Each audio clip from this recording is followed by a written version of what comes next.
এক ছিল এক বুদ্ধিমান শিয়াল, নাম তার লালু। লালু জঙ্গলের পাশে একটা ছোট নদীর ধারে থাকত। প্রতিদিন সে খাবারের খোঁজে এখানে ওখানে ঘুরে বেড়াত।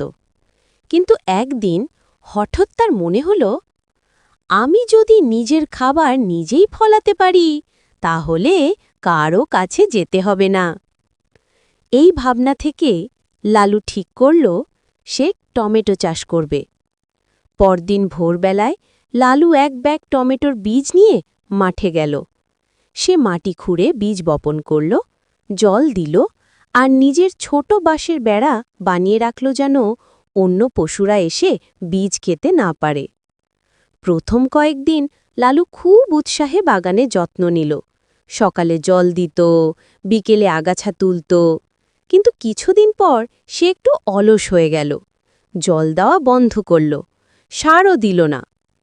একদিন বৃষ্টি এলো আর হঠাৎই টমেটোর গাছগুলো বেড়ে উঠতে লাগল। ছোট ছোট সবুজ টমেটো ধরে গেল। লালু খুশিতে লাফিয়ে উঠল, হায় হায়, আমি তো কৃষক হয়ে গেলাম। কিন্তু রাতের বেলা কিছু খরগোশ এসে তার বাগানে ঢুকে টমেটো খেয়ে ফেলল। সকালে দেখে লালুর চোখ কপালে উঠল, সব টমেটো উধাও। লালু খুব মন খারাপ করল, কিন্তু পরে নিজেই বলল, আহা, আমি যদি নিয়ম করে পাহারা দিতাম তাহলে এমন হতো না। কৃষকের মতো ধৈর্য ধরতে হয়। তারপর থেকে লালু আবার নতুন করে টমেটো বাগান লাগালো। এবার সে ঠিকভাবে যত্ন নিল, নিয়ম করে জল দিল, পাহারা দিল। কয়েক সপ্তাহ পরে তার গাছগুলোতে লাল টমেটোতে ভরে গেল।